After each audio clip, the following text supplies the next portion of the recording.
Hello friends, வணக்கம். Welcome to Sargunas சமையல். இன்றைக்கி நம்ம சேனலில் பார்க்க போகிற ரெசிபி என்னென்னு பார்த்தீங்கன்னா, தைப்பூசம் ஸ்பெஷலாக தினை அரிசி வச்சு பாயாசம் தாங்க செய்ய போகிறோம். எத்தனையோ வகையான பாயாசம் செய்திருப்போம். ஆனால் தினை அரிசி வச்சு இந்த மாதிரி ஒரு பாயாசம் செய்து பாருங்கள். டேஸ்ட் வந்து அட்டகாசமாக இருக்கும்.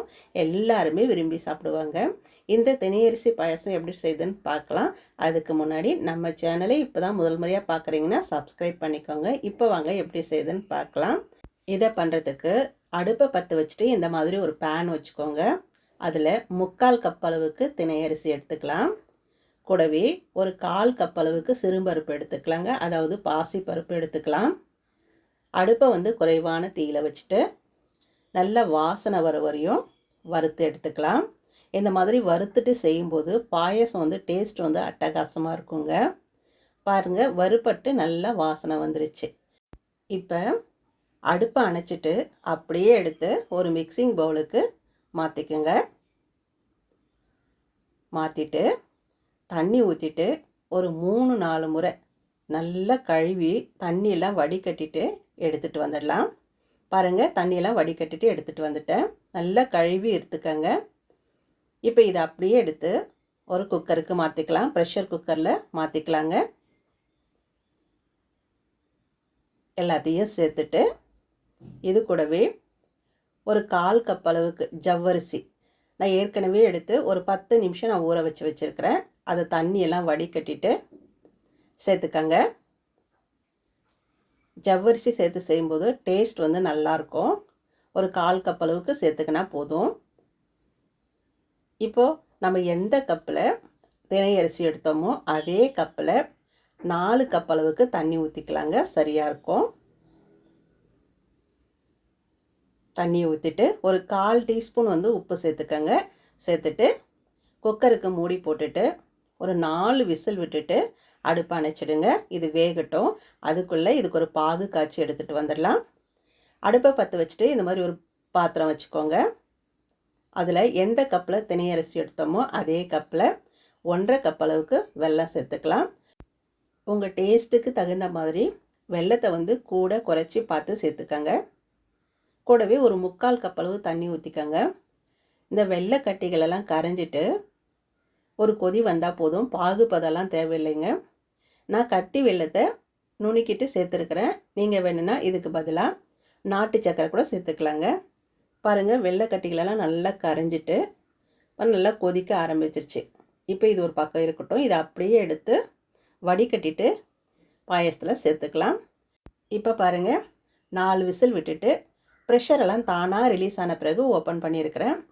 பருப்பு நல்லா குழஞ்சி வெந்திருக்குது. ஜவ்வரிசியும் நல்லா குழஞ்சி வெந்திருக்குது. தினை அரிசி மட்டும் கொஞ்சம் 3/4 பாகம் வெந்திருக்குது. இந்த அளவுக்கு இருந்தால் போதும். 4 விசில் விட்டு எடுத்துக்கோங்க. நல்லா மசிச்சு கலக்கக்கூடாது. அப்படியே ஜென்டிலாக கலந்து விட்டுக்கோங்க.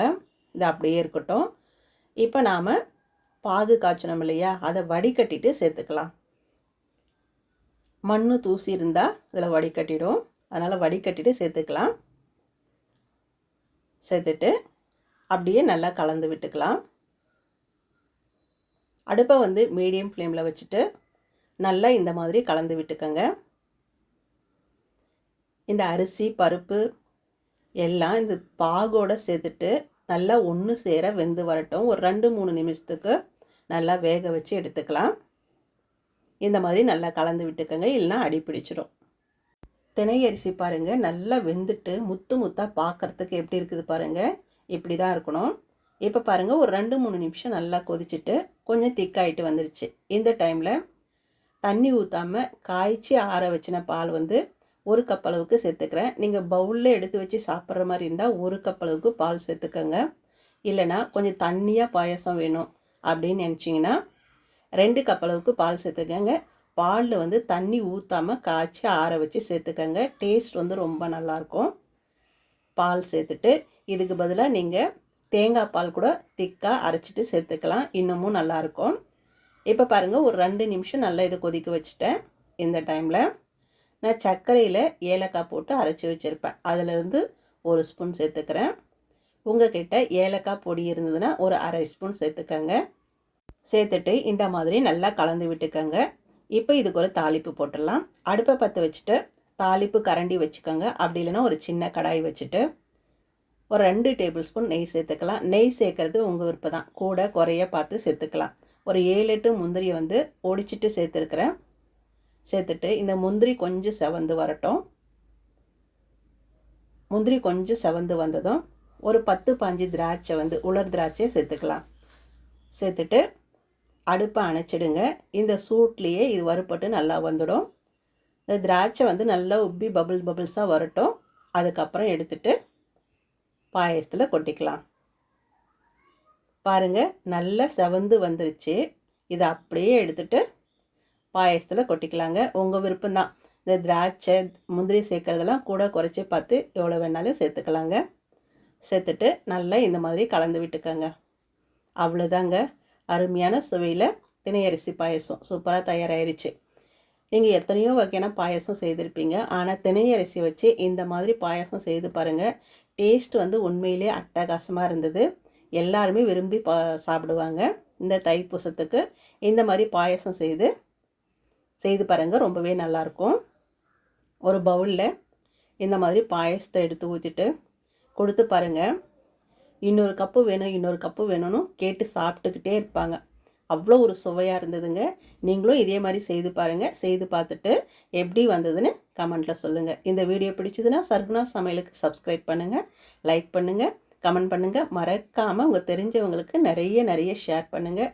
அப்படியே பக்கத்தில் இருக்க பெல் பட்டனையும் அழுத்தி விடுங்க. அப்போ தான் நான் போடுற வீடியோ உடனுக்குடன் வரும். நன்றி, வணக்கம்.